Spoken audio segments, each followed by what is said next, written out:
Hello, everyone. I hope you're all doing well. Thank you for joining us on this live stream.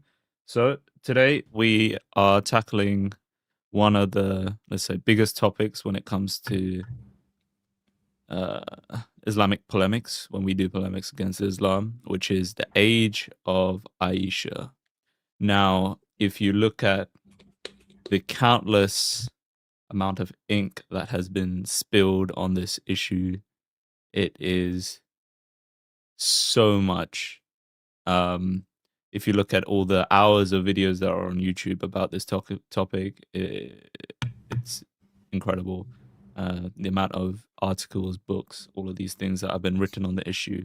So many people have different views on it, different ways of trying to reconcile with the text. But here we have none other than Mohammed Hijab himself, the goat of Islam, as he likes to think of himself, declaring that he has found the knockout counter-argument for the age of Aisha. Now, in this video, he talks about some other dude, seems like a political dude. I don't actually know who that is. I don't really care about the politics involved in the video. All I care about is supposed counter-argument against the age of Aisha. Let's see if he actually speaks to the points or if he's just saying random stuff.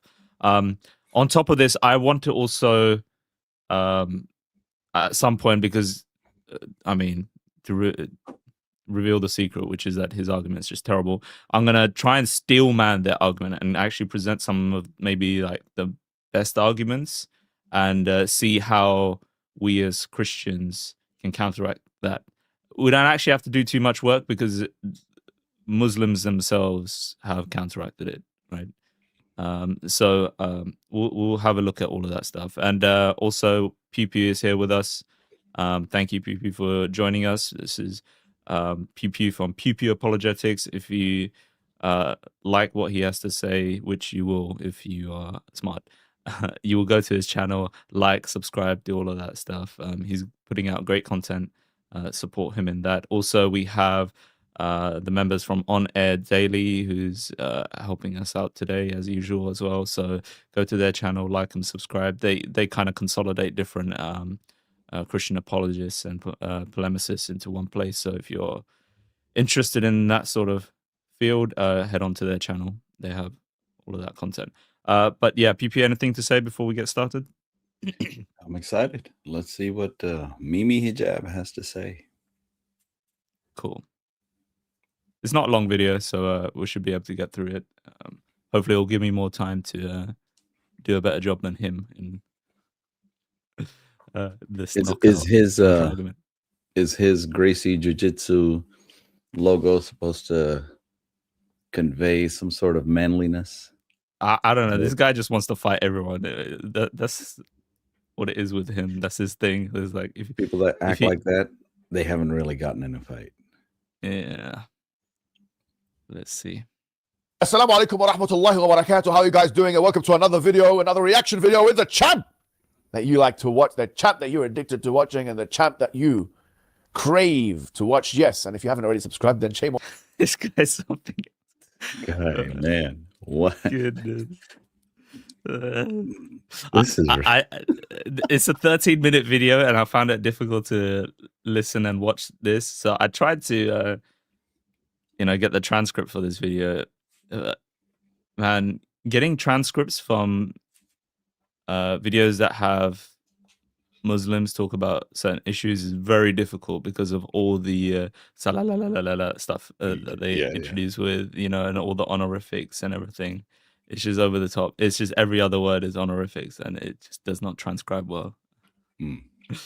So I was forced to listen and watch this. They start singing these baby rhymes. Yeah. Baby shark toot toot toot toot toot. you really, because this is where the discourse is had. This is where the conversations are had. This is where it's at. This is where we discuss matters relating to Islam and Muslims in the West and everything else. And today we're going to be speaking about an individual, as a far-right individual called Liam Tufts. Yes, Liam Tufts. Yeah, like I said, I don't know who this guy is. According to Muhammad himself, he became a Christian, which is why he is now being talked about. Is he ex-Muslim? I don't think so. Okay. Who, unlike his surname, has actually got weak arguments against Islam and Muslims. He had a conversation with an individual called Brother Dowie. Let's take a look at a part of that conversation and come back and just again, because with this kind of people, I just love pointing out, again, look how he starts everything. Look how he frames the conversation. It's purely rhetoric.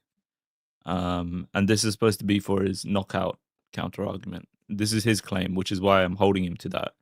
So right now he's standard. At blowhard. Yeah. Right. Let's see if we can back it up. Yeah.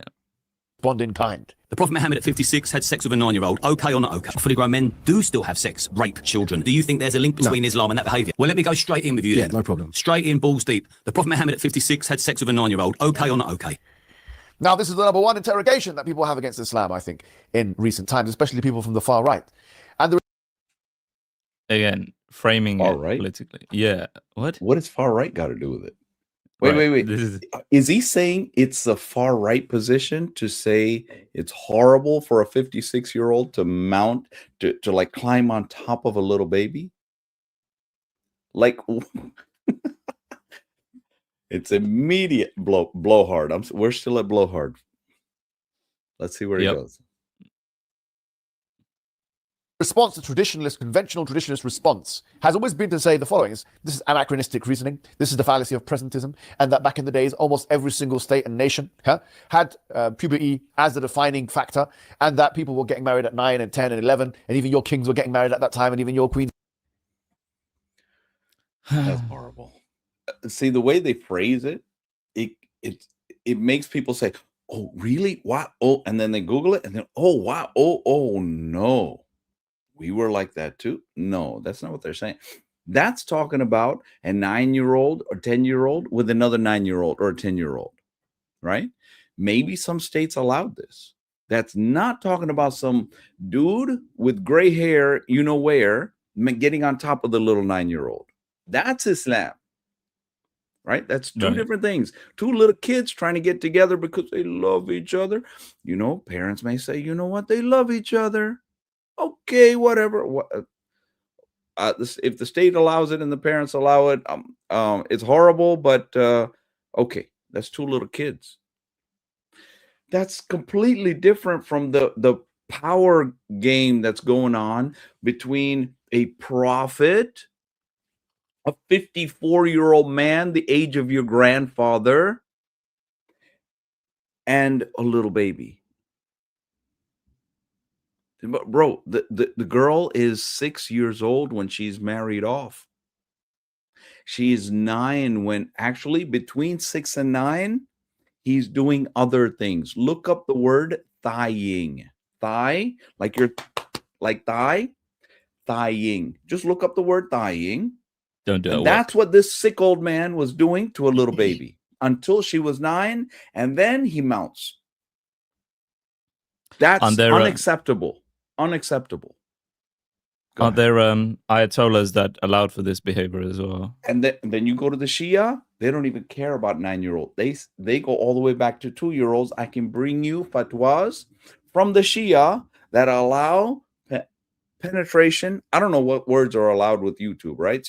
But allow penetration of little babies. Disgusting acts of penetration of little babies, 2-year-olds. And their rule is, as long as this cavity does not tear into the rear cavity, it's all good. Bro, what you mean far right? Now, I'm right wing, but you don't pin that on my right wingness. That's disgusting. Yeah, look at the framing of the issue.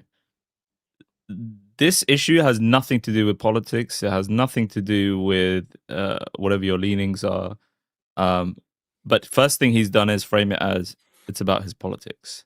Then he's framed it as it's about the West.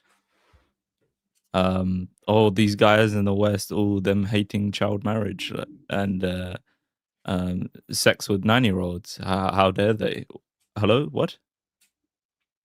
So is his defense is, well, you do it too, so it's okay. You shouldn't be criticizing us. So is he admitting already right off the bat? Right. So the He's question conceding. is it morally okay to do such a thing? I don't care if 99% of the population did it. If it's wrong, it's still wrong. Yeah. That's what's in disagreement here. Now, if he's making those claims, he's accepted that it is morally okay. Which explains why when people engage in these acts, entire countries are allowed to do these things. They are simply following the Prophet and the Sunnah. This is why in the country of Iraq, right, where we just threw out Saddam Hussein, and they had a whole debacle, and it's all chaos over there, blah, blah, blah, all of that stuff. The government just passed a law in February of 2025 saying that it is legal for Muslims to marry 9-year-old little girls in the country of Iraq right now, as in they passed this law last year, and it is legal to marry traumatized, psychologically traumatized, physically traumatized, to do this to a little baby, a 9-year-old little baby. Right wing, my rear, yeah. Getting married at that time, and et cetera, et cetera, et cetera. And look at Delaware, and look at these states in America where the age of marriage was until 7 years old, until quite recent, and that this situation has changed in the early 1900s. And all of this is a valid historical criticism that almost any historical worth his academic salt will accept. However, because... Well, what does he mean by accept? What? Accept that these things happened? That's the very They'll thing in accept question. Right. So he's already admitted that such a thing did historically take place. And Muhammad did historically do these things. Bro. And he's reconciling that with the idea that, oh, everyone did it. Any historian that doesn't accept it is not worth the salt.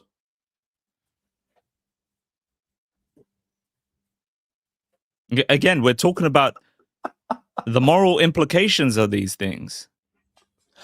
Because to him that it is morally okay, because in Islam it is morally okay, therefore these practices can be permissible, even encouraged, and we'll go into how it's encouraged later. This isn't just like, oh, that's just the creepy guy down the street that's doing this. No. This is majority. This, at the end of the day, listen, here is the answer that shuts all of this down. Let's say you show me, I don't know, some pastor that did this, some bishop that did this. Let's say you show me some king that did this. Let's say you show me that all 50 states of the United States had laws that allowed this. None of them are touted by us as the best example for all mankind for all time. That's your boy. You tout that your boy Muhammad is the best example. As in, we should all be following this example. Whatever he does is the best thing that I could be doing. So this best example for all mankind, not just for Bedouins out in the desert, for all mankind, for all time. So this, don't bring no presentism mumbo jumbo here, right? Because that's part of your claim. You're saying for all mankind, all time, for all time. So if he is the best example, well, then we in this time, we in this place, them in Zimbabwe, Australia, South America, wherever, pick a place. This is still the best thing you could be doing in any century. What you mean presentism? Pull that with some kid off the street. The lay people are not like academics, and they don't understand what you call the thick description, what Clifford Geertz called the thick description of sociological and anthropological phenomena. These specious and spurious claims against Islam are continually iterated and reiterated. So let's give you another angle. Specious and spurious. My goodness. But you know, these kids, these little Muslim kids, they love hearing this kind of stuff because it makes them look so tough. Like his little Gracie jiu-jitsu sweat hoodie that he's got on. Bro, get out of here. Right. And also, what's specious about what is being charged against them at this point? He's already admitted that this practice happens. He's already admitted that that's how he reconciles what Muhammad did. So how is it specious? He's accepted. Yeah, this thing happened. How is it spurious? He's admitting it. They just throw big words that more than likely their little guys that follow them don't know. Makes them look tough. Bro, you a dumb butt. Let me ask you a question to start us up. The question is this. If someone does not believe that Aisha was 9 at the consummation, if someone believes in the revisionist account, for example, that she was 19, are they excommunicated beyond the pale of Islam? Yes. Is your understanding that believing that the Prophet Muhammad ﷺ married Aisha at that particular age is an undercutter to the whole religion of Islam? Do you believe that this is an article of our faith? Do you believe that this is a pillar of our faith? Do you believe that it is? It is, Here's because why you have it to is. believe in the Prophet and the Sunnah. Yes. To deny Aisha is to deny like 60% of their hadiths. Literally, like 60% of the hadiths come from this one little girl that got mounted. And she is the one that brings all the juice. Like 90% of the crazy stuff comes through her. You tell me why she will be saying these things about the best example. Bro, one day we're gonna get to a point where you hear all the crazy. You think you hear crazy? You have no idea what Aisha and the other guys say about Muhammad, what he did and what he said. Crazy. Like if I were to start listing them off, YouTube will probably clamp down and throw this channel off the, I mean, that's how sick it is. I'm serious. You have no idea. I promise you. You think mounting a little, you know what I mean, is bad? Bro, you have no idea what he's done. From Aisha's mouth. Yeah. Yes, sir. this is one of the arkan, one of the pillars of Iman? No, it's none of the above. And that's why you actually find some traditionalist scholars of recent times talking about the plausibility of the revisionist account, that she could have been 18 or 19. In fact, you have...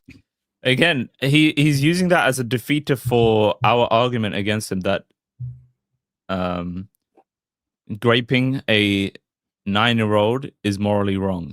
How is that a defeater?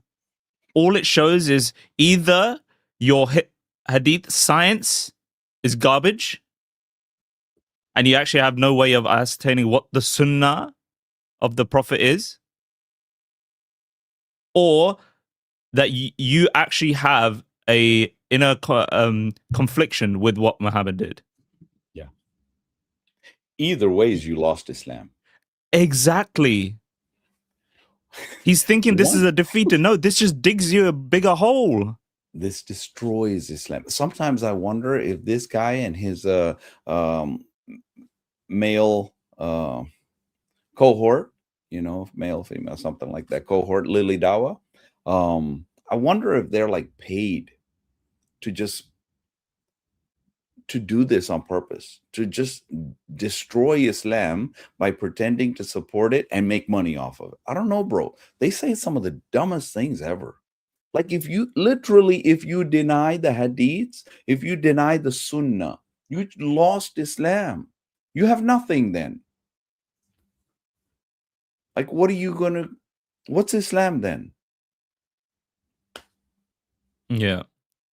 Again, all he's done, just made it worse for him. had this individual called Abdurrahman Kandahlawi, He's about to provide video evidence of making it worse for him. who wrote an entire book on the matter, saying that she could have been 19 years old and explaining why. And you know, the Asma argument basically stating that Asma died at this particular time and chronologically she couldn't have been this age and she was 10 years older than Aisha, and therefore Aisha had to have been 19 at the time, and going into details that we can't actually go into right now because you can read the book. It's actually translated into English. Another person is Sheikh Ad-Dada, one of the most prominent. All right, just for people to know, so this is the Asma and Aisha argument. This ends up putting Aisha's age around 17, 18, 19. And first thing that you need to do in order to make this argument is utilize the criterion for Hadith science. So you need to have provenance, which is having that chain that goes all the way up. And two, that it needs to be narrated by trustworthy people. Right? This is just basics of Hadith science. Now, for their argument to work, they need to use that same criterion, remember, which is narrator quality and provenance. They need to use that criteria to deny Sahih Muslim and Sahih Bukhari and Tirmidhi and Sunan Abi Dawud. Then they need to say that what Ibn Kathir said in al-Bidya wal Nihaya in his volume 8, when he does the comparison of the age, is more robust than all those other narrations. Then you need to deny that Ibn Kathir himself didn't just previously say that there is no misconception that the majority view is that she consummated at the age of 9. So you have to deny even Ibn Kathir, go to a few pages later to then give his accounting of Asma's age. Yet there is no chain of narration there. How did he get this information? That's not recorded. There's no provenance.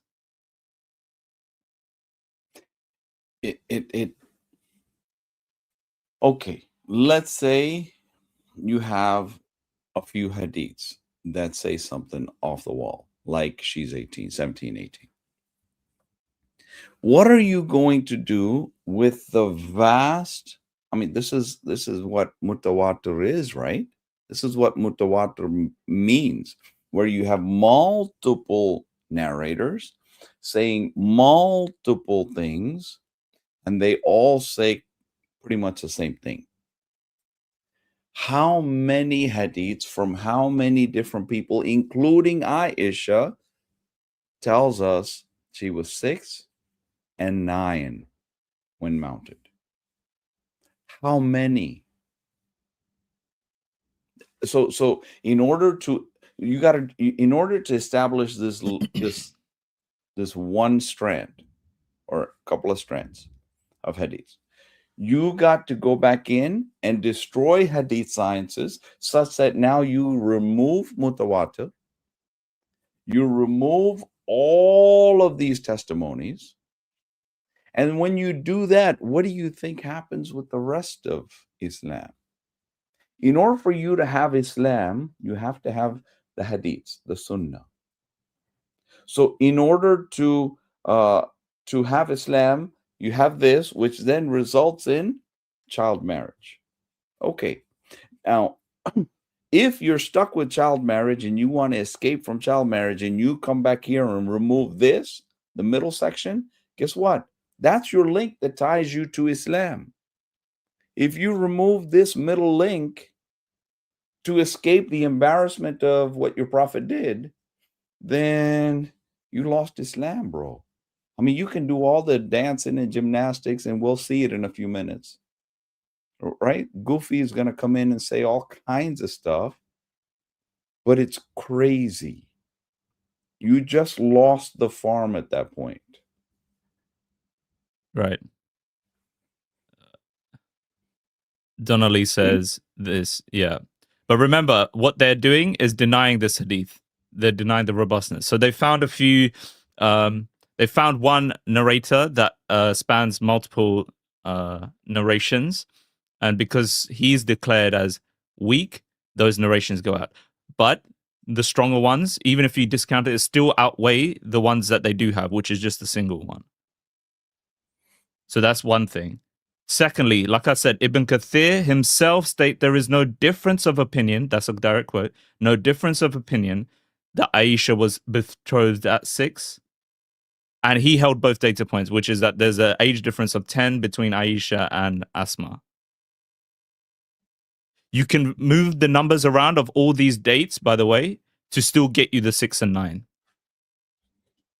Yeah. But the people that hold to the Asma counter-argument have to move it way off to get it to 17, 18, 19. Exactly. Next thing is, even their own transmission, when it says, when it talks about Asma being 100 years at 73 AH after Hijrah, that is graded weak. The narrator in that. So you basically use the methodology to underwrite the result of that methodology on one side and just displaced it and moved it onto another side using the same methodology. If you do that, you've just undermined the methodology itself. Hadith science out, Sunnah gone. Yeah. And this is why when you come to the academic setting, there is no such thing as Hadith sciences. There's no such thing, guys. Even their educated guys, the guys that go to Yale, Harvard, whatever, they'll admit to you, bro, we can't bring this mess to the academic scene. It's embarrassing, right? They're calling it a science. They're calling it some sort of discipline. It's just garbage, bro. But the garbage that it is, you still can't take that garbage methodology and apply it here and then say, oh, it doesn't, we're gonna just undercut it here.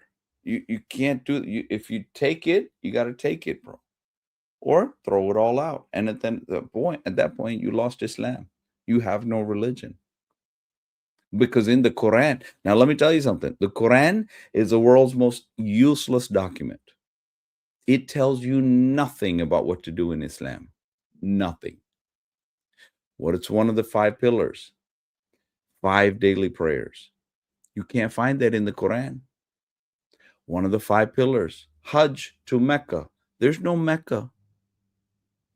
There's no Mecca. Right? You have nothing in Islam if you have just the Quran. It's a useless document.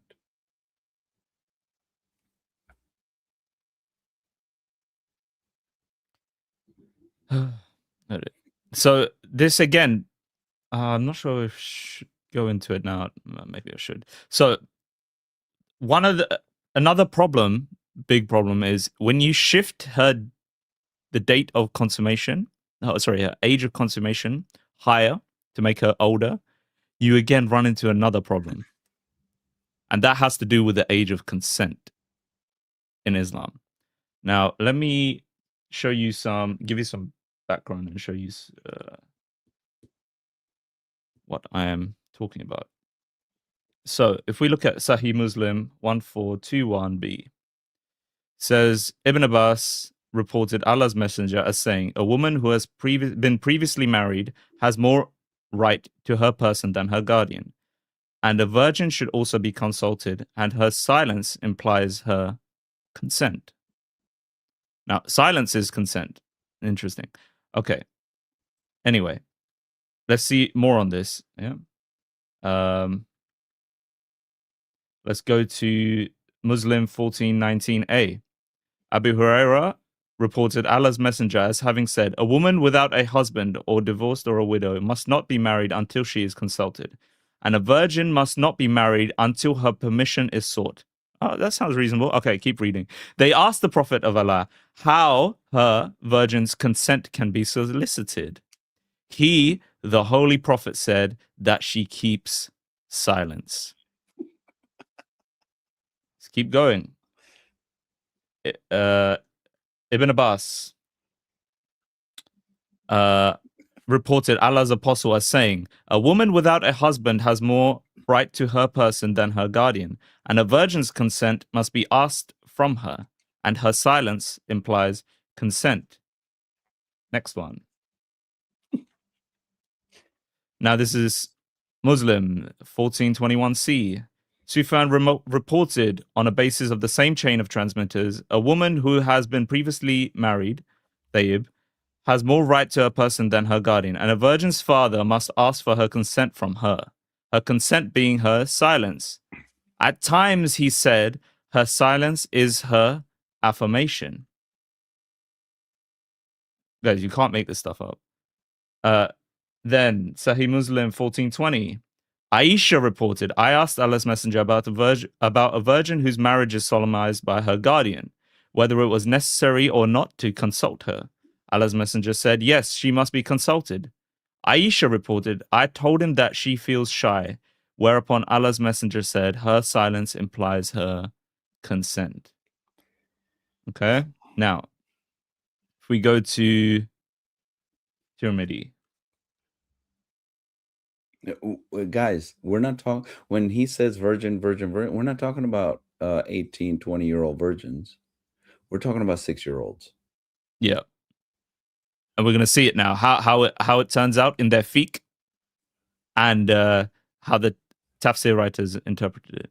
Abu Hurairah narrated that, this is actually Hadith. Abu Hurairah narrated that the Messenger of Allah said, an orphan is to be consulted about herself. Then if she is silent, that is her permission. And if she refuses, then do not authorize it. Authorize the marriage for her. Meaning, when she attains the age of puberty and refuses it. Which means that before the age of puberty, her silence is her consent. Yeah. Which means a little kid, if they are silent when asked, oh, can I consummate? You can figure out how that conversation would go.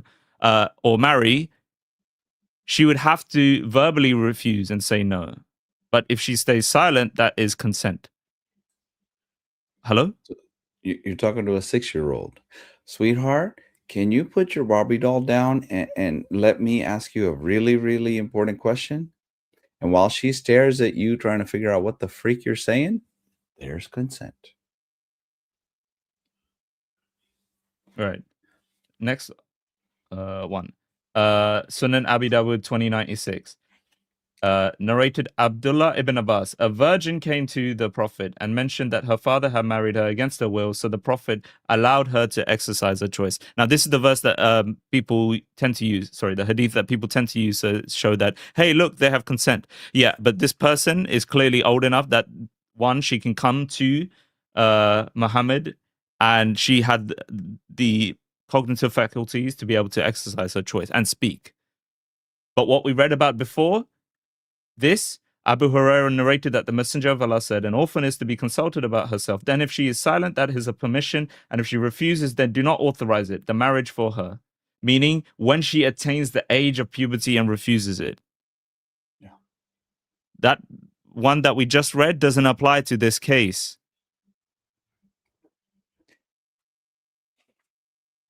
Is it not already admitting right there that before she attains the age of puberty, this is happening? If you go to Surah Talaq, Ayah 4, I mean, it's right in the Quran, bro. This is crazy. Why are they struggling so hard to run away from what their prophet did when it's in the Quran that you can do it right now? Marry an underage little baby. Right. And on top of that, Al-Nawawi and Ibn Hajar confirmed this as a majority position.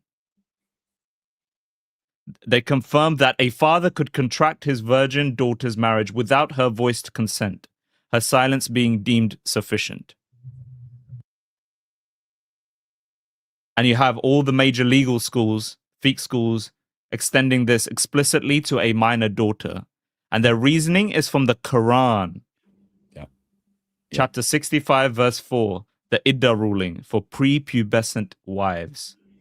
Let me see if I can get that up.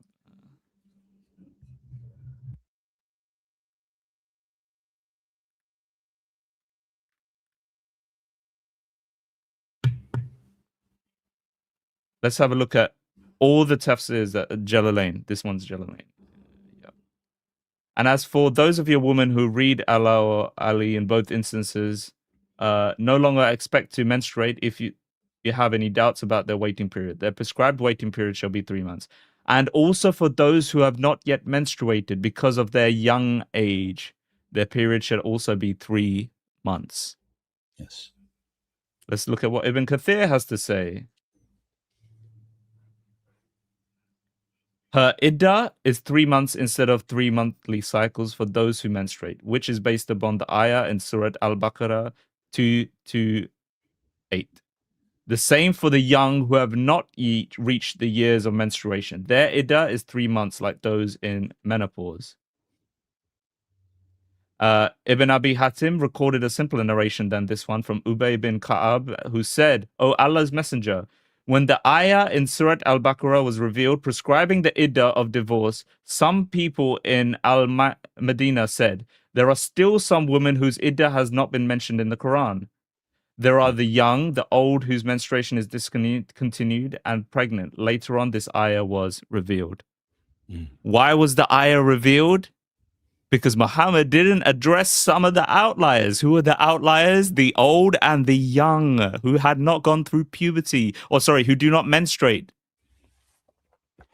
Oh, what is iddah? Because we that's may good. have new Yeah. viewers. Yeah, good. What is iddah?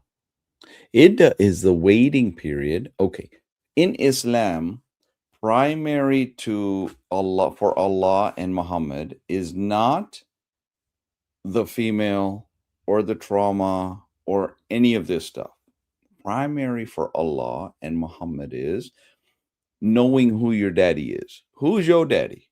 Right? That's the question that they need answered. If you are not a legitimate child, then your status is then for the rest of your life just stuffed into a corner. And this is part of what comes into play.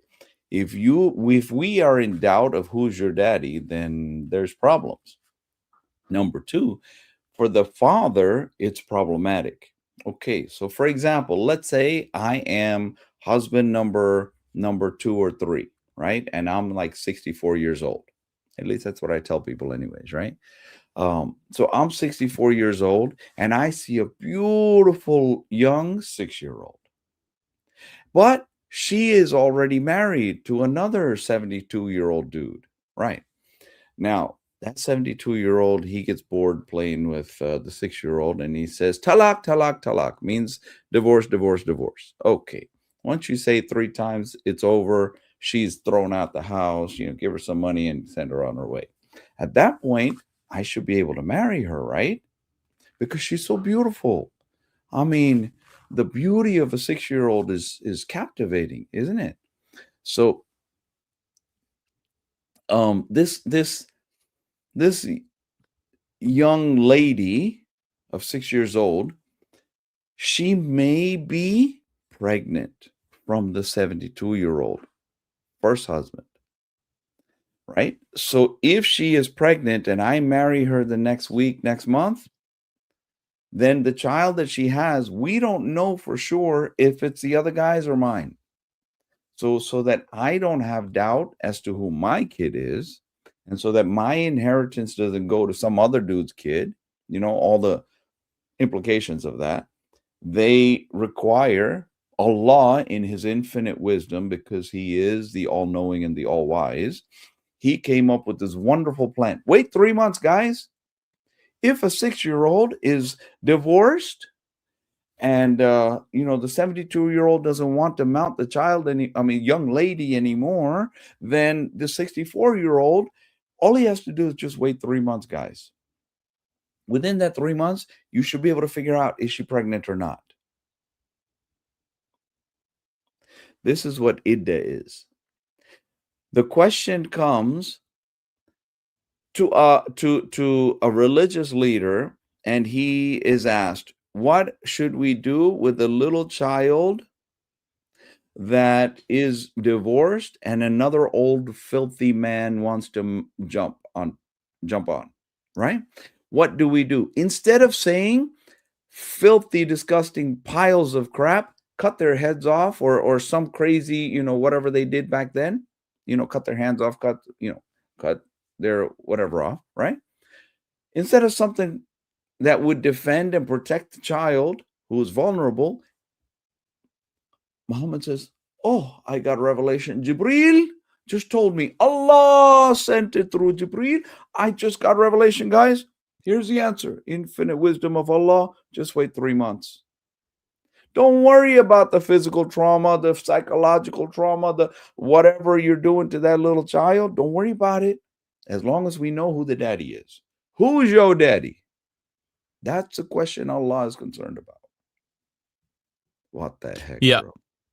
And something that's little known as well in Ibn Sa'id's Tabakat, Volume 8, is about the woman in the life of the Prophet. There is one tradition that mentions that Aisha, as a kid, was already engaged to be married to someone else. And that person, so her father had to go get that person's permission so that that person can divorce her, then so that Muhammad can marry her. A 6-year-old. Right? Again, there's no mention of consent or anything because they didn't need it. The consent was only needed by the man she was engaged to and the father who could give her away after. Yeah. By the way, this is what jurisprudence today is still built on. That for prepubescent women, guardianship or their guardians can give them away and consent is silence. Yeah. And there they try to wiggle out of this with some kind of yakety yak. This is not just practiced by Muhammad. It's practiced by others. Abu Bakr wanted to marry the underage child of Muhammad. Okay? Abu Bakr wanted to marry the underage child of Muhammad. Guess what? She was 12. Muhammad said, no, she's too young. Amr wanted to marry the same girl. Muhammad said, no, she's too young. He then gives the little girl, to his cousin, Ali. Ali then takes his 6-year-old daughter and gives her to Amr. Oh, and just in case, Abu Bakr is the next leader of Islam after Muhammad. And then comes Amr. Okay, so you have the next 2 leaders after Muhammad of Islam trying to do the same thing with Muhammad's daughter. They are rebuffed by daddy, saying she's too young at 12 years of age, even though he took Abu Bakr's daughter at 6 years of age. Oh, guess what, guys? Allah gave him a dream about marrying Aisha. She's 6 years old, guys. Before she's 6, he's already getting dreams. Dry, what kind of dreams? Don't ask me, but he's already getting dreams of Aisha. Bro, I want to know what kind of mental condition does this man have such that, for intercourse, there must be a stiffening that takes place. How does the member stiffen looking at the body of a little baby? Like, what kind of sick, demonic activity is happening inside there such that you look at the body of a little baby and your member stiffens? Salute. Bro, like, what is this? Mental asylum, bro. And then you got mental patient over here defending it. Again, Ibn Abbas in his Tafsir says the same thing. What about the waiting period of those who do not have menstruation because they are too young? Along with those who have it not because of young age, their waiting period is 3 months. It's not changing. They have to go to the revisionists. Right. They Exactly. can't go with the old ones. And you'll see a wordplay that he does later. Traditionalists that are revision. What the heck is a traditionalist revisionist? Either you're a traditionalist or you're a revisionist. Pick one, bro. We'll see. We'll see. Right. And let's look at Bukhari 6130. This is what Aisha says. I used to play with the dolls in the presence of the Prophet, and my girlfriends also used to play with me. When Allah's messenger used to enter my dwelling place, they used to hide themselves, but the Prophet would call them to join and play with me. The playing with the dolls and similar images is forbidden, but it was allowed for Aisha at that time, as she was a little girl, not yet reached the age of puberty. Yeah. Right? And if you want to say it's a weak hadith, who in here is weak? According to Ibn Hajar and al-Dahabi, they're all considered trustworthy. They're getting to the point where Sahih al-Bukhari is now being thrown under the bus. They used to have 6 hadith books that you had to accept. If you rejected any of those 6, you're not Sunni. Then the Christians got a hold of these books. And then we started throwing stuff at them, and now they whittled it down to 2. The other ones, Sahih Bukhari and Sahih Muslim, are ground zero for them. Or it was until recently. They won't. That's their home base, right? So they have 2 books. The other 4, Ibn Majah, Abu Dawud, Tirmidhi, those 4, they kind of sort of threw them under the bus. You know what I mean? Now guess what? Because even Bukhari and Muslim have this craziness, and they're desperately trying to distance themselves from the demonic, sick activity of their prophet. Now they're having to throw even Bukhari under the bus. Bro, you give up Bukhari, you don't have Islam. You have nothing. Because after the Quran is Bukhari, and then Muslim, his student, and then these other 4. But they already threw those other 4 out. Right? Nobody wants to talk about those other 4 because it contains a lot of garbage that they don't want to deal with. Muhammad slept with dead bodies. Muhammad was bestiality, all kinds of stuff is in their books. They ran from those other books. Now they're having to run from Bukhari and Muslim. Sahih Bukhari and Sahih Muslim. Bro, pretty soon they're going to be running from the Quran. They think that even if they go Quran only, we got your number. We got you, bro. We got you. We make you dance. We make you dance all day long.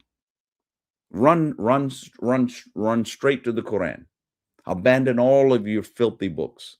You think the Quran's going to save you? Come on. Bring it. I got you, bro. Yep. Man, this is just crazy. But yeah, so we were talking about consent and how that's given. But the thing is, even granting puberty as a threshold, Tirmidhi 1109 requires that a girl be consulted when she attains puberty. Let me bring it up. Yeah. Abu Huraira narrated that the Messenger of Allah said, an orphan is to be consulted about herself. Then if she is silent, that is a permission. And if she refuses, then do not authorize it, the marriage for her, meaning when she attains the age of puberty and refuses it. Now, here's a problem with this. None of the traditions or the hadiths ever talk about Aisha giving permission. Right. Now, here you have a dilemma. If Aisha was a minor at the time, the absence of any consent seeking by Muhammad is exactly what the fiqh predicts. That's good. He's fine. Yeah. since a minor's guardian needs no permission from her at all. The narration fits this case perfectly. You would have to say that Muhammad consummated the marriage with someone who was prepubescent. Then all your fiqh rules, Muhammad's own rules, apply for consent. If you're increasing the age of Aisha to 16, 15, 17, 18, 19, then she was unambiguously an adult virgin. And under Muhammad's own rules of consent, she had to verbally give consent. Yet there is not a single tradition that shows that. Aisha was in fact surprised when her mother called out to her and then sent her off to be prepared for marriage. Yep. The next day, Muhammad came and picked her up. Yeah. The hadith says she stood in the doorway wide-eyed. Just, what is about to happen to me? And then her mama drags her off to get her ready. She was surprised. So you have a dilemma here. But she was silent. So that means she consented. Right. And this is the dilemma. Two horns of the dilemma. If you accept that Muhammad's own ruling about consent stands, then by our standards, Muhammad raped a 9-year-old because she lacked the cognitive faculty to be able to consent and give consent and say, yeah, I understand what all of this entails. Do this to me. If you increase her age, then Muhammad broke his own rules of consent. Yes. He raped her because she did not give verbal consent. Either way, it's grape. Yeah. Grapes, apples, oranges, all kinds of stuff going on. Bro, guys, you have no idea how many. This is just one of their strategies to try to wiggle out of it. There's no wiggling out. It's not happening. We're not going to allow that, right? We got their own books, pin them down. All we're doing is calling it out, right? There's other strategies. Here's another one. You have no idea how many hours a day we spend yapping with young Muslims about how 9-year-olds are adult young females. They try to come at that angle and escape from this child molestation. Right? Oh, 9-year-olds, they're already having puberty and they're like adult females. They're like mature psychologically and physically and every way. She's ready. Bro, the games that they play, bro. There's no escaping this. This is absolutely exactly what it sounds like. Utter, disgusting, depraved filth. Demonic.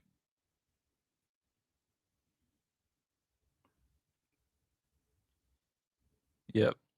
Let's cover more of the video.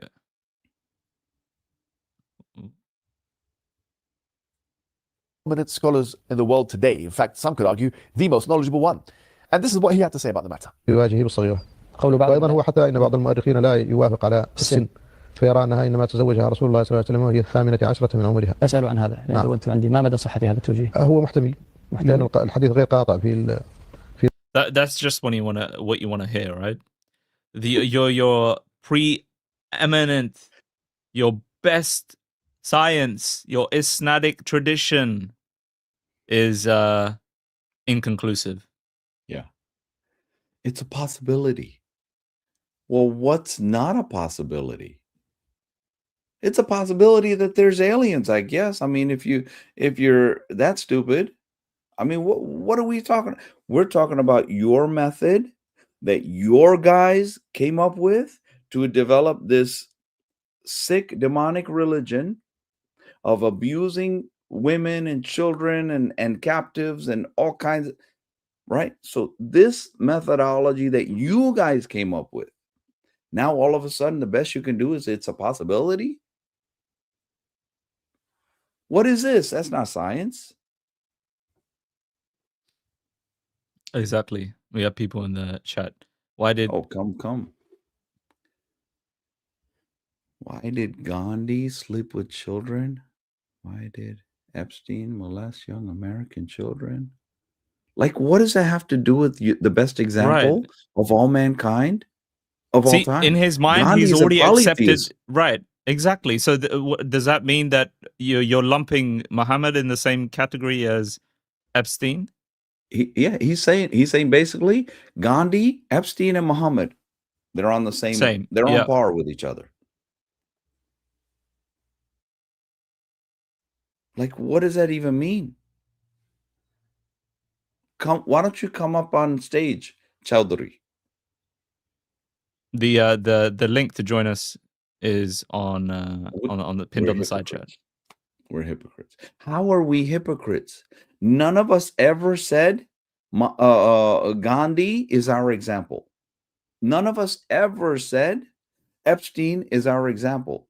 You must say that Muhammad is the best example for all mankind for all time. Why don't you pay me first? Not in ذلك في عائشة رضي rupees. الله عنها تزوجني وأنا وهي إنما تسمع ذلك خبرا من الناس. هي لكن 18 يعني مسافة كبيرة بين 9 و 18 يمكن. هذا في الدخول. إيه؟ قد يكون الزواج النكاح عقد النكاح قبل ذلك ما أدري بكم سنة. بلا أقصد أنه لو نكح وهي بنت 17 ما التبس عليها. He's just saying they could have, I'm not blah blah. You know, it could have been. Right. He said, "Who knows?"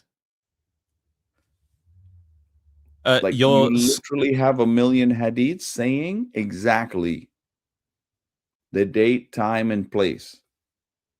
Like, what are we talking about here? Thank you for admitting Hadith science is just garbage. Throw out your sunnah. نكح وهي بنت 17 ما التبس عليها، لكن 6 سنين 7 8 9 لا فرق فيه. هو المهم أنها وهي صغيرة تعلم أنها زوجته لأن الوحي قد نزل بذلك. Can we pause? We have, I think it's a Christian. Donna Lynn says, even Islam says hitting women is not the best thing. It is the best thing. Do you know why it is the best thing, Donna Lynn? Because Muhammad beat Aisha. In fact, he didn't just beat her, he punched her in the chest, causing her severe pain. And if Muhammad beat his little child bride, punched her, what is the best example that I should be following? Right? First, I should have a child bride. Then I should punch her. Yes, it is the best thing. In fact, Allah instructs you in chapter 4, Surah An-Nisa, ayah 34, verse 34, that you are to beat your wife. So Allah said to, and Muhammad did it. It doesn't get more established than that. Allah said to beat your wife, and Muhammad beat his wife. And if you can find a child bride to punch, that's even better. It's that way you're closer to Muhammad's example. Exactly. Again, this is exemplified in even by. What is this guy saying? Is this guy think we're Hindus? Bro, wake up, bro. Wake up, man. Krishna slept with his own family. Like, what the heck I care what Krishna did? You're not Hindu, I'm not Hindu. Why do you cleanse yourself with cow dung? Bro, do we need to get into how his prophet taught drinking camel pee is a good medicine? And how his hadith say that the pee of any animal whose meat you eat is halal. So that means for the Muslim, camel pee and cow pee is good. For the Hindu, and I'm not a Hindu, guys, I follow al-Masih, the one true God, Jesus Christ of Nazareth. Now, the Hindu some Hindus only, do the cow urine thing. Islam, according to their Sahih writings, has both camel and cow. And if you can figure out how to get chicken pee, that's good too, because chicken meat is fine, right? Bro, don't yap. You open your mouth, I'm gonna wrap your books around your head, bro. Why would I pay you, bro? We're having great fun with you just sitting there. I dare you to step up to stage and defend your deen, bro. Open your mouth, defend your prophet, because your prophet is a camel urine drinking dude. Jesus, the son of Kathir. Bro, bro, listen, guys. When you say stupid crap like Jesus is a bastard, son of Panther, you have to come up with books from our tradition that say this. Don't come to me with some drunk Jewish rabbi, bro. You come to me with my books, because what I'm doing is I'm coming to you with your books. I'm coming to you and I'm reading your books out. All I'm doing is picking up a book and reading it out loud. And you're crapping all over the place. Look at you, bro. Look at how overweight you are. Bro, I bench you and your daddy put together. Get the heck out of here. Who you talking to? All Bro, right. get the heck out of here. Okay, so here is another just stupid kids in the chat. Jesus Yeah. bastard born. I'm so intelligent. Get out of here. This is Umar following the example of Muhammad, even though he knows that he shouldn't do it. Right? Umar came near the black stone and kissed it and said, "No doubt, I know that you are a stone and can neither benefit anyone nor harm anyone. Had I not seen Allah's messenger kissing you, I would not have kissed you." If example for all mankind for all time. Yeah. If Muhammad wasn't a pagan kissing a stone, I wouldn't have done it either. But all of you guys got to kiss a like pagans because your prophet did. And you have the best example of graping little children because your prophet did it. This is why you're desperately trying to prove he didn't. Even though Ali did the same thing, even though Amr did the same thing, even though Abu Bakr tried to do the same thing, right? All of these guys, it's in all of your Sahabas doing the same thing, but you got to escape from Muhammad doing it. Why? Because you have to say he's the best example. I dare you to say what Muhammad did was wrong. Say it, bro. That'll absolve you right then. You're done. We're clear. I dare you, little boy.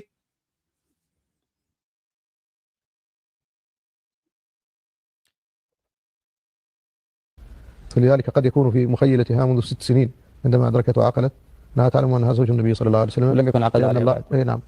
Now, as you can see here, By the way, so his final statement was that Aisha misremembered. Bro. Again, there goes Hadith science, because the starting axiom is that the Sahaba cannot err in their recollections. We're talking about the mother of believers, not just Sahaba. This is the mother of all believers, the 6-year-old mother. In fact, one of the things that Muslims say is when we say, hey, how come Allah gave Muhammad a dream? Wet or dry? I don't know. We're not talking about that. Different topic. Allah gave Muhammad a dream about marrying this little baby. Bro, like what the heck, bro? And they'll come back with, yeah, that's because Allah knew Aisha was going to preserve and build up the religion because of her amazing memory. Hadiths. Like she could remember word for word what Muhammad said and did.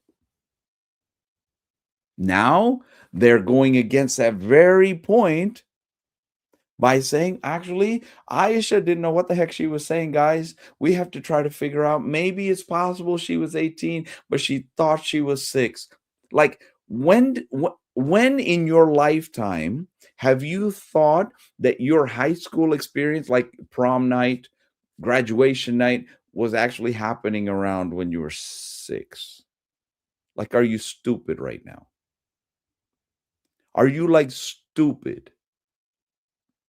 At what point in anybody's existence did they think they graduated from high school when they were 6?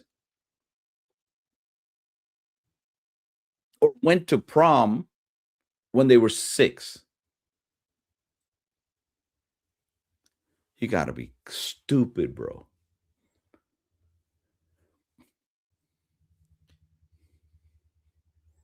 all I'm showing you is the plausibility of the revisionist account. All I'm showing you is that this does not take someone beyond the pale of Islam. All I'm showing you is that if you are using this as an argument to undercut the entire religion of Islam, it's a failed argument because it's not actually something we consider to be a pillar of Islam. It's a historical thing. It's a historical matter. No, but following the Sunnah is what do they not understand about it? This is why their own scholars reject revisionist accounts, because if you do that, you throw out what gives you the Sunnah of the Prophet. Bro, this is the same. I'm thinking, bro, this guy's paid by Mossad. I mean, who else says the stupid things that this idiot says? This is the same dumb butt that put Yasser Qadi on blast. When Yasser Qadi, when he thought it was like a private conversation or something, this guy put it on blast where Yasser Qadi was saying that all the Hadith sciences is garbage. Where Yasser Qadi, their big, like a mufti guy, right? Their Yasser Qadi, the big scholar of Islam, is saying that that they have holes in the narrative. That's where that whole phrase comes from, because it's Yasser Qadi saying it, and he got caught on camera, and this idiot's the one that published it, bro. This guy, I'm really suspecting, bro. Is he paid by the Mossad? Is he or is he not, bro? I mean, who else says dumb butt stuff like this, man? What the heck is going on? He just destroyed Islam with this 13-minute video. Once you remove the Sunnah, you don't have Islam, bro. I want to just show you, before we continue again, a quote from Kathir Ali, who's a scholar of Islamic jurisprudence. This is from a book by J.A. Brown, Slavery and Islam. And in it, he's quoting her, and she says, Kathir Ali has observed that there is no evidence for any requirement for consent for sex from slave women in books of Islamic law from the 8th to the 10th centuries. In this regard, slave women had a status similar to underage daughters. Both could be married off by their fathers without their consent, since their consent had no legal bearing. The marriage contract is different from the consummation, which could only occur when daughters had reached appropriate maturity as determined by reasonable standards in a community. That reasonable standard in Islam is extremely low, like 9. Yeah. Again, Yeah. the distinction between a minor daughter, that's the term that's used in jurisprudence, and a slave is the same, because it's only the guardian or the owner that has legal right. It is a historical matter, and the scholars of the past, like Nawawi, Ibn Hajar, and Ibn Ashur, and all of these individuals say when it comes to historical things, there's much more lenience anyway. And this is Abu Quf Hadith in Bukhari. Yes, it is in Bukhari, but it's Mawquf. It goes back to Aisha radiallahu anha, and so there's more flexibility with the situation. That's number one. So even if we went to, for the sake of argument, hypothetically, no problem, for the sake of argument, say absolutely, whatever, then you could say still. Wait, hold up. Not for the sake of argument. We've shown that you have to admit this all throughout the Sunnah. Exactly.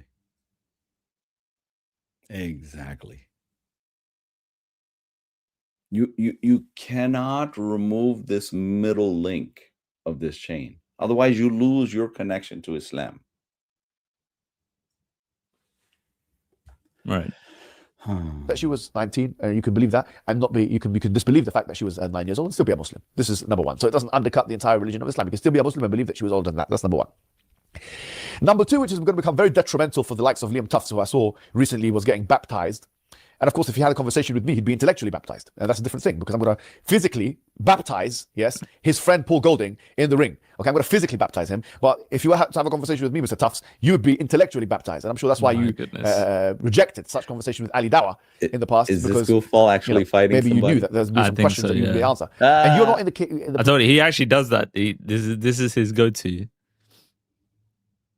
But that's important for that community. You know what I mean? This physical toughness, whatever. Bro, Not a whole lot of folk in our community know, but I've done a little bit of martial arts. Listen, I've learned you try to run away from a fight because you never, ever, ever, ever underestimate the other guy. Underestimate him, and you're going to pay the price. Right? Listen, when I was first starting up in a certain field, certain martial arts, I've had little kids, young high school kids, about as skinny as this mic stand, throw me around like rag dolls. It's about skill. It's about technique. It's not about how big you think you are or how strong you, because strength wise, I outclassed them, multiples of them. But that meant nothing when it came to technique and skill. You know what I mean? I don't know, bro. This kind of stupid physical machismo mumbo jumbo that only works with high school kids, bro. Once you get your butt whooped, you realize, bro, this is a lot more complex than just walking in there with big muscles and just punch it. It's not like that. It doesn't go down like that. It's not reality. And this is why they get their butts whooped. Let me tell you something. That I've been asking these guys, I've been asking these Muslim kids that come in here acting like this idiot, all machismo, bro, I'm so tough, this kind of guys. I ask them, bro, you got 6 million Jews in Israel, surrounded by like 450 million Muslims, and the 6 are beating the snot out of the 450 every day, coming and going, day in and day out. How, bro? Because their dumb butts are talking big, acting big, and then they get their butts whooped. Because it's not about are you 6'2", 6'3", whatever the heck he is. Yeah, he might have me by a couple of inches. But if you don't have the skill, you don't have the technique, you haven't been practicing, you're not ready to do your thing, you're going to get your butt whooped, bro.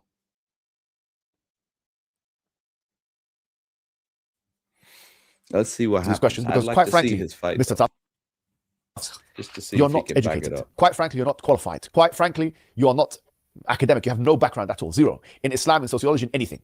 You are just a far-right pundit that's repeating talking points that you find on social media. You have no... Okay, so far he said his knockout counter argument. Let's take stock of what he said. Is this guy is a political right-wing person. He's been intellectually baptized. I don't know how, because he hasn't actually presented any argument. His only thing that resembles an argument is that, some people think that she was older, therefore undermining the entire Hadith methodology. If he's going to say the other guy has no whatever, right? Has no knowledge, has no training, has no whatever. What has he presented? What did he present to show that he possesses those traits that he's criticizing the other guy of not possessing? What's he bringing to the table besides yapping? That there's another view that think that she's 18, 17, 19, which would then undermine their whole Hadith science methodology. That's his... The Shia. Yeah, the Shia have been claiming this for exactly how long, right? The Sunnis just discovered this. So why don't you just become Shias, you dumb butts? Why don't you just become Shias? Because technically, listen, I've not seen a debate between a Shia kid and a Sunni kid where the Sunni kid came out on top. The Shias wiped the floor with these kids, bro. These guys are so intellectually lazy and unfit for debate. The Shias, because they're the minority, they're constantly looking, right? Trying to figure out how to one up. And so they come in ready. Now, of course, the Shias are dumber than the Sunnis with the crazy claims. Just to put it out there. Listen, for the Shia Muslims just just to keep it lighthearted. You're supposed to wear yellow shoes, because if their imam, their leader, right, said that if you wear black shoes, your certain member won't be able to salute, right? It'll be limp, right? So in order for you to have a strong, stiff salute, ready for action, I hope you understand where I'm going, right? Because I'm thinking there might be little kids in the background. I'm trying to, keep them out of the loop. In order for your member to be strong, you got to wear yellow shoes. This is a kind of stupid crap that's in their headies, bro. Like the color of your shoes will determine how erect you are, bro. So if you see a Shia, ask him, hey man, how many pairs of yellow shoes you got? Knowledge of your own. That's number one. Number two, since you have been baptized, I have a question. My question to you is as follows. If you So his number one point was that you don't know nothing. Right. Okay, let's see the number 2 point. believe that the marriage of a 9-year-old is wrong in all times and all places, what do you do of the Bible? Since the Bible in the book of... His number 2 point is, you do it too. What? Bruh. All right, let's hear this drivel that's about to proceed from his mouth. Numbers in the chapter 31, verse number 18, says that you can have the young girls for yourself. The taf in Hebrew, lachem for them. They can take it for themselves, like lahum in Arabic. Actually, lachem and lahum are the same. You can take the taf for yourself. You can take the young girls as mentioned there in the Bible, and the Babylonian Talmud and other biblical. First of all, that's just like the worst interpretation of numbers. That's not what happened. We've actually talked about, I think, in our last video. But just so that people don't understand. So, Pew, do you want to quickly give your rundown of it? He's talking to which pass Numbers 33. Yeah. So in Numbers 33, you do have the word in Hebrew that refers to young girls, right? So it says the adult males, females, those that have had intercourse, kill them, right? Young folk that have had intercourse, married or whatnot, kill them, right? Kill them. And then the young girls you can save for yourself. It says that, right? And they number the captives after the war of all the males and females and such. And then they divide these captives among the tribes, right? Now, as they are dividing, as you go down the same chapter to the passage where they're dividing these captives, they're not referred to as little girls, right? They're referred to as young women. And then counterbalanced with the strict command from God that you don't have sex slaves. That's only in Islam. We don't have that in Judaism or Christianity. And I say Judaism because the Old Testament is my book. Every bit of it, every word of it is my book, right? And because they take it also, they're bound to that same book, right? Whether they take the Messiah of their book or not, whether they reject him or not, that's a different story. They still have the book that I have, right? So Judaism, Christianity does not have sex slaves. There's no such thing. There's no such concept in our system. What we have is in Judaism, under Mosaic law for the people of Israel. Now, I'm not a Jew. I'm not bound to that, right? But for the Jew that is bound to the Mosaic law under that system, during war, when there are war captives, if you perchance see a woman that you just, wow, she's just amazing, I want to marry her, you don't get to just go in and take her. First, there is mutual consent. Number two, there is a time of mourning, separation, preparation. Number three, once you once you decide to take her, that is not just some sort of, on the side consummation. She's not even a concubine. She's not a sex slave. She's not even a concubine. She's a full-on wife in your house. That means she is now master over the rest. She's not a slave. She's not even a concubine. She is full-on wife. Right. Give Jude the Jewish book, my Old Testament. The Jewish book protects the women. The Jewish book enshrines all of this in very strict laws. Not this wishy-washy one day, go pay the woman that, that are in the village that you're attacking. You see some women, you can pay them and have sex with them and call it muta marriage, prostitution, basically legalized with a new name of marriage. Or if you capture them as, now they're your war captives, called right-hand possession in the Qur'an. They're now your sex slaves. They can't even refuse. Right? They have no rights whatsoever. In fact, you can take your right-hand possession and sell their services, not sell them. You can sell them if you want, but you can also sell their services. Prostitution, which Aisha, the mother of Sunni Islam, Shias don't take Aisha as the mother of believers. In fact, most Shia will curse her as a whore. Right. But the Sunnis, they call Aisha the mother of believers. Now, this same Aisha would take slaves, remove the top garment, right? So only from the waist down is she clothed. And then, having exposed her, she would parade her through the village trying to get customers. And whatever profit they get goes to Aisha, not to the slave. Right. This is Islam. In Judaism, this is absolutely forbidden. If you desire to consummate with that woman, she has to be your wife, and you cannot mistreat her. Once you make her your wife, she's not your servant anymore. You can't even sell her, trade her, none of that. There's no servitude there. She is your wife, equal.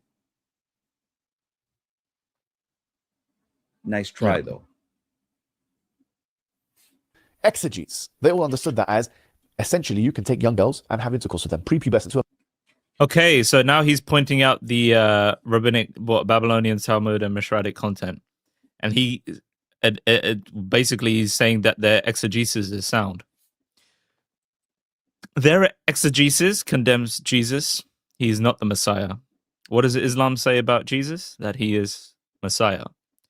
If their exegesis is so strong, are you willing to admit that Jesus is not Messiah? Of course not, because you reject their exegesis. But here, you're accepting it? Why should I, as a Christian, accept that poor exegesis? I admit I'm not going to take their exegesis. I'm not going to take their Talmudic debates. Why should I? They've already demonstrated if you reject the Messiah, you're poor at understanding the Old Testament. I don't need to take your exegesis. And yet he's appealing to the very same people that would undermine a tenet of his belief. So he starts, again, let's just take stock. Just keep track of all of these things. He starts by saying that he has a knockout counter-argument for the age of Aisha. He starts by saying, people think otherwise, a minority position that undermines the entire Sunnah. Next point is, you guys do it too. And then he's presenting what? The rabbis that come 400 years after Christ, those same ones whose exegesis led them to deny Christ as Messiah, yet he has to accept Christ, Isa, as al-Masih. So there again, he's thrown another tenet of his religion under the bus. Does he know his own deen or what? Bro, he's hoping you don't. He's hoping you don't call him. Not known a man. That's what's mentioned in your Bible. So my question is this: since you believe that Jesus is part of a triune God, okay, and that he therefore must have been... By the way, the whole not knowing a man thing had to do with idolatry. That's why they were preserved. Because the ones who remained, by the way, these are the people who remained, who didn't flee. the land who remained to fight, and of them who were young and didn't give themselves over to idolatrous practice that engaged in sex acts. The author of the Old Testament. Do you condemn Jesus? Now listen, you're not running away here now. We're not running away. We're just saying you, like the Jews, are just bad exegetes. Because the majority of people that are speaking about this situation, yeah, are either Jews or Christians. Let's just say, for the sake of argument, far-right Christians. Since you're a Christian and you believe in the Bible. What's this? What the far-right thing? Progressive Christians are okay with this? What? Yeah, you're muted. Oh, yeah. It's a typical tactic. The Muslims and the liberals do the same thing. They start labeling their enemies with, oh, you're a racist, Islamophobe, far right. Bro, engage with the point. Engage. He doesn't know how to. Dumb butt. Every time he tries, he just throws his own deen under the bus. What? Now I understand why their sheikhs, the Arab sheikhs, tell all these Western Muslims to stop doing dawah. Bro, these guys are just apostate producers. They're apostate generators. Maybe the Mossad never trained him on how to actually defend Islam. Just yap about. My goodness. Yeah? My question is this. Since Jesus is meant to be part of the triune God who authored the Old Testament, my question is simple. He is the triune God, not part. Okay. Do you condemn your biblical Jesus who commanded in the book of Numbers, chapter number 31, verse number 18, yeah? To take the young ones for yourselves. You condemn. Yeah, he didn't command rape or sex. Where's he getting this? Does he not keep reading? This guy has said something as if he thinks that it's a knockout blow. One, he's not even addressing the argument. He's literally just admitted that it's okay to mount a 9-year-old. And his counter argument is, oh, other people do it too. Yeah. Right. But if you come to me, I will intellectually baptize you. Bro, What? Can you say one thing intellectual in this video, please? Just one thing. This guy's been doing too much voodoo and dog water. No, do you condemn it? Well, you say, oh, that was for now, that was for then, this is the old covenant, the new covenant. But he, at one point in time, in historical timeline, he commanded to that. So do you condemn that aspect? Oh, if you're going to make a historical argument, it was okay then, it's not okay now. No, that's, again, a terrible argument. An argument for the Prophet Muhammad's marriage or any other marriage.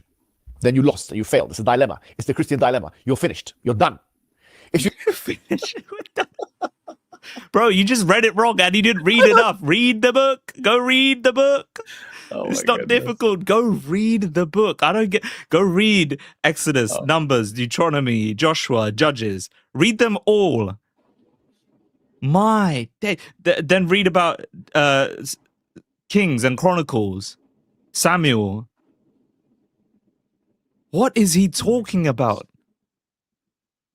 You go, okay, well, actually, no, I do condemn him. Then you're out of the religion of Christianity. You're no longer a Christian. So which one do you go? This guy started off by denying the mechanism that gives you sunnah. And he said that you're not out of the religion. Right. Bro, he's out of Islam already. He's thrown his deen under the bus. He lost the link to Islam when he denied the sunnah, bro. That's what I'm trying to say. If you deny the result of the sunnah by saying that the sunnah, the middle link, is not trustworthy, is not good, is garbage. If you try to escape from link number 3 by cutting off link number 2, bro, that's what connects you to Islam. You don't have 5 daily prayers. You don't have a Mecca Hajj. You don't have a Hajj to Mecca, the trip to Mecca. You don't have anything, bro. You have nothing in Islam without the sunnah. And to escape from this embarrassment, it's like you shot yourself in the face just because you didn't like the way your nose looked. Like what? And how comes we don't find people speaking about this verse the way they speak about the hadith of in Bukhari about the Prophet Muhammad and his marriage to Aisha? Number one. Number two, if you look at the book of Because you read it What? wrong, genius. Because you're wrong about the text. That's why. Oh my goodness. My goodness. The First Samuel chapter 15, verse number 3, where it says, where it goes to the go to the Amalek and kill the men, women, the children. Okay, the donkeys and the ox and all of this, the children. Let's just focus on the children for now. So killing a child is okay, is it? No, it's not, because that wasn't the command. If you want to use common vernacular, we've talked about this so many times. It's hyperbole, but it's ancient hyperbole, war text, that they would have understood. We have two lines of evidence, internal and external. The external shows us when you look at A&E text from that time, the same sort of language is used by even kings. Pagan kings, when they said they utterly annihilated people and started listing out everything they annihilated, and then they'll go on to say how they ruled those people. Well, if you annihilated everyone, how are you going to rule everything? Now, if you look at the internal evidence, why are these people groups still alive after Samuel? Why is it just at that time with the Amalekites, God commands all of that? Saul said he did all of that except kill the kings. God says, yes, you have done all of that except kill the kings, but you have done wrong because you didn't kill the kings. Then Samuel goes, executes the king, and then talks about the mothers of all the fighters that are still alive. Hello? If you look at all the conquest narratives of Joshua, why is it then in Judges that language is not used, but then we see that they have to go back into the land and drive them out again?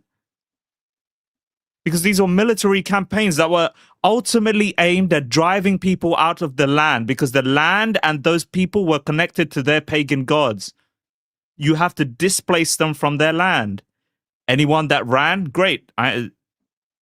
If you're staying to fight, which would have been only the few that actually refused, then you kill the warriors. There's nothing in there that shows that they were killing children or the women. Why were the women left alive then? You can't have your cake and eat it too. The thing is, these guys, they never read the whole chapter, the whole passage, none of that. They just find that one verse and they'll plaster it everywhere. Say, oh, look, your God said to kill children. Bro, read the rest of the chapter. Did they do this? Dumb butt, can you read the chapter, please? Can you put that? Can you put this? Oh, dang, it split it up into a bunch. Well, I guess not. Yeah, there you go. That one. There's the hey, Armando ex Shia. Look it up, man. PewPew doesn't lie. If we say it, we're going to bring you the proof. I posted it in chat. Let the whole world see. This is what your Imam, Jafar al-Sadiq. That's a sad. Well, do you condemn Jesus Christ, who you believe is an author of the Old Testament because he's part of the triune God? Do you condemn your biblical Jesus, your Christian Jesus conception? Do you condemn your Jesus? But him citing the rabbis as exegetes, he's done that. He's the one that's condemned Jesus. I don't think he thinks. Bro, his Allah confirms the Torah. That's Numbers. The book of Numbers is Torah. Taurat. His Allah confirms it, right? So why don't he read it? Read it, bro. Go being a dumb butt. Christ. Of course, we wouldn't condemn Jesus, and we believe he's a prophet. But you already have when you cited the Babylonian Talmud, and as if those rabbis are sound exegetes. He is one of the greatest men who's ever lived. But I'm saying your conception, your Christian conception of Jesus, not according to those same rabbis. Do you condemn that conception? Who told us apparently to go and kill the children? Kill them. You condemn it. And yet the children were alive when they came back. Oh, it's okay historically for at one point in time for that to happen. There could be a command to go into a village and them to ravage everybody and to kill the children. So you see, it's going to get very bad for you the more we speak, because in the book of Deuteronomy. No, it's only gotten bad for you, bro. You've just undermined your entire deen. Can you say something that is not throwing your Allah under the bus? Listen, we can boldly, proudly say, without any reservation, that killing children is a bad thing, right? You cannot, because your prophet said to. Your prophet said it's okay, especially if they're polytheist children. Now, in times of war, where children do get killed, that's not intended to kill the children. That's wartime hyperbole, right? That's the stuff that they say. Oh, I'm gonna beat your rear end. I'm gonna do this. I'm gonna do that. That's hyperbole. That's what happens when you're getting ready to fight. But do they actually do that? No, the book prohibits them from doing that. You, on the other hand, you are permitted to kill women and children. Your books permit it. Your Muhammad said it with his mouth. I dare you to bring that hadith where it says don't kill women and children, because I'm gonna make you read the next hadith. Right. Yeah. The one right next to it. 22.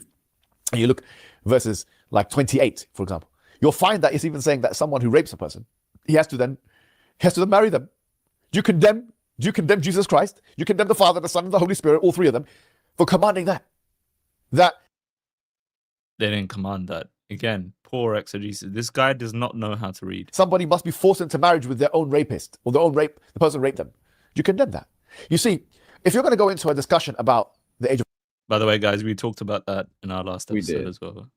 We did. Aisha, and you're going to go into a discussion about... Right, exactly. Prepubescent, and you're going to go into a discussion about children and stuff like that, trying to link Islam with some spurious and specious claims, as we've said, which can... Spurious and specious. Bro, hello, they're not fake. They're not fake claims. You've accepted them. You've completely given over to them. You've said, yes, Prophet Muhammad slept with a 9-year-old who was prepubescent. You've accepted it wholeheartedly. These aren't specious or spurious. Bro, you've just accepted it because your only two arguments is other people thought otherwise and you do it too. Bro. It's just yapping, man. We're still at blowhard. Has he presented anything worthwhile for us to engage on? Nothing. We're still at blowhard stage. The Asma thing, which, by the way, he when pressed, will probably deny it. Yeah, exactly. The only thing he's presented is a view that he disagrees with. Yeah, exactly. Easily be repudiated. Then let's start with your Bible. Let's start with the Old Testament. Let's start with the Old Testament, who Jesus Christ, according to a Christian conception, co-authored. Okay, at least he co-authored this book with the Father and the Holy Spirit. So what do you do? Again, there's a misunderstanding of what inspiration is. This delegation, appropriation. This dumbbot is so far right-wing, right? That's his word. He's so far right-wing that he was part of attacks on another guy, Abu Layth, who is left-wing. I mean, Abu Layth is one of those goofballs. They just throw everybody under the bus. They throw anything and everything under the bus just to keep the label Muslim. Right. This guy, back in the day, because he was so ticked off about how he's too far liberal and left-wing and denying the Prophet, denying Islam, blah, blah, blah, blah, blah. He was part of the whole crew, the whole setup where Abu Layth was attacked. Right. So he can't be coming in here now espousing similar views as the other goofball. He can't be doing this. He literally was part of the group that was attacking the other guy. Oh, and it did turn physical, so they say. Like Abu Layth, his house and stuff was actually there's videos of attacked. Yeah. Now, I don't know or care about all the details. They're infighting. As far as I'm concerned, you stupid, you fight amongst yourself. That's part of being stupid, right? But you cannot be attacking that guy and then coming in here and telling us his views. Bro. Because your views are so stupid, you can't say it out in public.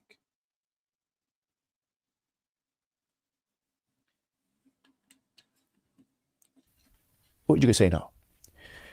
And this is how we should respond to these people. If they come from a Christian or Jewish background, and if they attack you with this interrogation, don't go on the back foot. You can answer quickly by saying, frankly, this is not an undercut for Islam, it's not a pillar of Islam. If we don't believe as Muslims, and this is where it becomes taking the sunnah or denying the methodology that will grant you the sunnah, i.e. the hadiths, the tradition, denying that is undermining your deen. That is undermining a pillar. Hey, this guy that's yapping in the chat is called Mu'min Prince, the believer or believer prince. Bro, that's the name of your Allah, bro. That's the name. Your Allah's, one of his 99 names is Al-Mu'min, right? Al-Mu'min, meaning the believer. Can you tell me what the freak it means when it says God is a believer? Who does he believe in? You have a silly, silly religion, bro. Step up to the mic, please. We're looking for entertainment. Come, provide us some free entertainment, bro. Link is pinned in the chat. We might even hook you up with the Mossad, and you might get paid to say these stupid things. Yeah. Mimi Hijab is on the payroll. He's doing great things for Christianity, by the way. Bro. Amazing things. This guy is a apostate generator. Yes. People watch him, helps. leave Islam. People watch him, leave Islam. It is amazing. Ridiculous.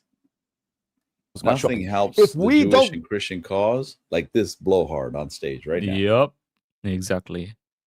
The things he says, the way he lives his life, his actions and deeds. Oh, it's amazing. Greatest McDonald's evangelist. Nikah. Yes. believe as Muslims that the Prophet married Aisha at that particular age, it doesn't take us out of the fold of Islam. But if you don't believe that Jesus commanded in the book of Numbers 31:18 what he commanded, or the book of Again, oh, this Samuel 15, chapter 15, verse number 3, what he This is commanded there, stupid, bro. or the book of Deuteronomy, what he commanded in 22. If you don't believe in that, that takes you out of the pale of Christianity. So now, he knows all those verses, but hasn't read the verses that come after. Bro, all you got to do is read a couple of verses before and after. It's over, bro. in other words, you're Prove digging a yourself. grave for yourself, and you're creating a self-annihilatory argument for yourself, a self-defeating argument. And that's all I have to say. And that is a KO blow, a finish blow to anybody from that particular background who wishes to ask us questions about this. Wassalam. Blow hard. So the knockout blow is you do Oh, it too. my goodness. So you're saying that it's okay to sleep with 9-year-olds. That's crazy. That's crazy. That best is what they he can wants do. his viewers to come away with. Here's the problem, and it's a real problem for them because they can't come out and say, you know what, it's wrong. They can't, because then they're throwing their prophet under the bus. But they can't say, guys, you know, what's wrong with it? I literally had a guy yesterday asking, what's wrong with this? Now, it took us a while to kind of lead him around to where we can talk a little bit of sense, possibly, maybe, into his head. But he was literally asking, what's wrong with sleeping with little kids? That's crazy. You know what I mean? That's crazy. The actions of a filthy Bedouin, a dude that said to clean your rear end with no less than 3 stones. Don't let them tell you that they're cleaner than you guys, right? That they use water. No, their prophet said you got to use 3 stones. This Bedouin from the desert that cleaned his butt with 3 stones committed these acts, and they're stuck with it to such an extent that they would even say, what's wrong with this? The honest among them say, what's wrong with this, guys? If Allah said you can do it, what's wrong with it? That's an honest guy. But this guy's sneaky. He knows that if he says it's wrong, he's lost Islam. If he says it's right, he's lost everybody. So he's trying to keep both. And so what does he do? Distract and divert. Yeah, but you guys do it too. Look at that. You got sex slavery in Numbers 33, and you guys make a little kid marry a rapist, blah, blah, blah. Bro, we've already addressed this. This is garbage. Completely. This is their hero, bro. This is their hero. This is low tier as it gets. I'll go on the record. Mohammed Hijab is low tier. He can't bring a good argument to save his butt. Probably because he's on Mossad payroll. Who knows, bro? All right, guys, that concludes it. Thank you for watching. Hopefully the information that we presented is useful to you, and hopefully it's allowed you to think clearly. We presented the evidence. He has presented nothing. We've demonstrated that his knockout argument is literally just him blowing air. We've shown you all the hadiths. We've shown you the consequences of denying these things, and also shown you that if the consequence of extending her age and making her older, in spite of what the majority view and consensus was at that time. Right? So no matter what, you're stuck with that. The only way to get out of it is to normalize it and say this is okay, which is exactly what he's done. To say that this is okay, everyone does it, so therefore it's okay to do it. Right? This is poor argumentation. The question has always been, is it morally right to do so? Yes. Yes. We don't care if the king did it, the priest did it, the pastor did it, some guy somewhere did it. We don't care. Right. And his argument is, if it's good enough for them, it's good enough for the prophet. The seal of the prophets. It's the best one. Yes. Doesn't quite stack up. All right, guys. You can support the channel, by the way, by liking, subscribing, doing all of that stuff. Leave your comments. If you have any disagreements, please actually write what those are in the comments. Don't just say, oh, you don't know anything, right? Which is what a lot of the comments tend to be. Actually point them out. We realize that when people have to actually articulate what their objection is, they can't actually do it because it just reduces to personal attacks. So yeah, Pew, have anything to say? Yeah, I just want to give a shout out to our Shia bros that showed up. Welcome, guys. Make sure if you don't have a pair of yellow shoes, go out there and grab a pair of yellow shoes. It's absolutely essential, especially if you're in a young age and you're going to get to the point where you're about to get married and stuff. Bro, you need it, bro. You need it. Trust me, yellow shoes. Do not wear black shoes. You will go flaccid. All right, guys. Thank you, guys. Blessings. Much love. Take care.